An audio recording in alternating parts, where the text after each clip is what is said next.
No puede hacer las cosas con seriedad y profesionalismo, tenemos problemas. 3, 2, 1, grabando. Alejandro, un gusto estar con usted aquí, gracias por su tiempo. Tenemos 6 preguntas que quisiéramos que nos responda. Comenzamos por la primera. ¿Qué es lo que más le inspiró a usted en su carrera? Una de las cosas que más me inspiró a mí fue conocer el mapa de los parques y reservas nacionales del Perú. Yo empecé mi carrera como periodista de noticias, 5 años. Luego pasé a periodismo de investigación, 10 años. Pero un día, haciendo una investigación, me mostraron el mapa de los parques y reservas nacionales del Perú. Y ahí se veía claramente cuáles son las áreas y las zonas protegidas que hay en el Perú. Áreas muy extensas, muy grandes. Entonces me vino la pregunta, ¿qué se protege? ¿Qué se conserva en un parque nacional? Conversé con algunos expertos, investigadores, y me dijeron, bueno, hay especies de aves, plantas, cosas muy frágiles y delicadas que si no estuvieran protegidas por la ley, los seres humanos las destruirían. Entonces, ese conocimiento, esa información me hizo pensar que yo podía viajar a esos sitios con una cámara y grabar lo que hay para luego mostrárselo al país. Entonces el parque de Tumbes, el parque de Pacaya Samiria, el parque del Manu, el parque de Tambopata, el parque del lago Titicaca, el parque de las Islas Ballestas, y así fui recorriendo todo el país mostrando los parques y reservas. Entonces eso cambió mi vida, porque de una especialidad de periodismo pasé a la producción de documentales, y eso fue muy importante para mí.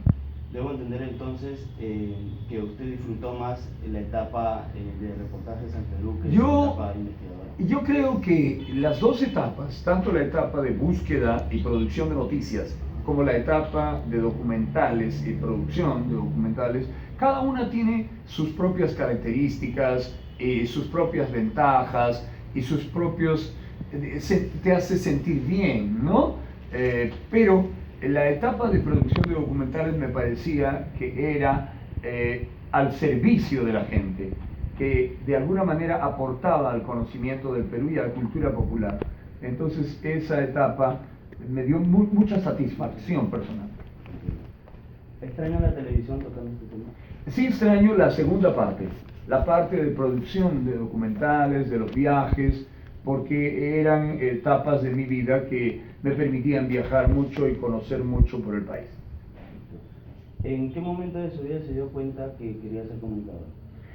Bueno, yo tuve formación en la universidad para filosofía, psicología, un poco de sociología, pero cuando estuve ya trabajando en la universidad, había en aquel entonces, eran los años 1980-81, y la televisión, que había estado controlada por la dictadura, regresaba a sus dueños. Los dueños hicieron una convocatoria y llamaron profesionales de diversas carreras, de letras, de derecho y de otras carreras, sociología. Entonces los profesionales nos acercamos a los canales de televisión, recibimos un entrenamiento muy largo y fuimos de los primeros reporteros de televisión que hubo en el país. Entonces fue una experiencia muy bonita, porque son muchos los profesionales que de otras profesiones incursionan en el periodismo. Para mí también fue una incursión muy interesante y el descubrimiento de una vocación, ¿no? Otra pregunta, por favor. ¿Cuál fue el obstáculo más grande que tuvo usted en su carrera profesional y personal? Bueno, yo no diría que tuve grandes obstáculos. Yo desarrollé mi carrera con mucha libertad, con muchos recursos y facilidades de parte del canal de televisión donde trabajaba. Aparte, el canal era el más poderoso del Perú, era enorme, era un acorazado en aquel entonces. Entonces se trabajaba muy bien. Siempre hay presiones de tipo empresarial, de tipo político, pero nadie ha dicho que la libertad de expresión es algo que nos regalan. La libertad de expresión es algo que se conquista cada día y hay que luchar cada día por tenerla. Entonces, puedo decir que yo estoy satisfecho de las cosas que hice. Okay. Para cerrar, y gracias por su tiempo nuevamente, ¿qué recomendación usted le daría a los alumnos como nosotros que vemos como personajes a seguir, como ejemplos a seguir a personas como usted? Bueno, más que recomendaciones o consejos, yo contaría de mi experiencia, qué me sirvió a mí y qué les podría servir a ustedes. Yo creo que una cosa fundamental es leer. Si un comunicador no lee, no podrá ser ni periodista, ni productor, nada. Tendrá una cultura muy limitada.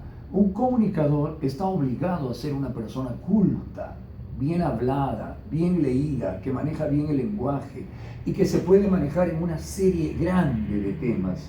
Un periodista es un generalista. Eso quiere decir que debe saber de muchas cosas.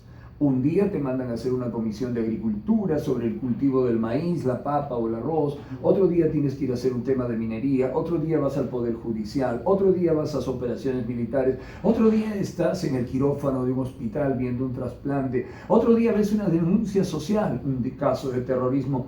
Entonces un periodista tiene que ser un generalista. Y para poder manejarse con esos temas tiene que tener muchas lecturas y una sólida cultura general. Y la cultura solamente nos dan las lecturas, el manejo del lenguaje, las lecturas, las palabras, las lecturas, la capacidad para redactar, las lecturas. Si no le gusta leer, va a ser alguien más del montón o va a chapatear en la mediocridad. Entonces la lectura es lo que nos hace grandes. Como decía el gran escritor argentino Jorge Luis Borges, no somos lo que escribimos, somos lo que leemos. Listo, señor Alcano. Muchísimas Gracias gracias a por su ustedes. tiempo y Muchas gracias. hasta luego. Gracias.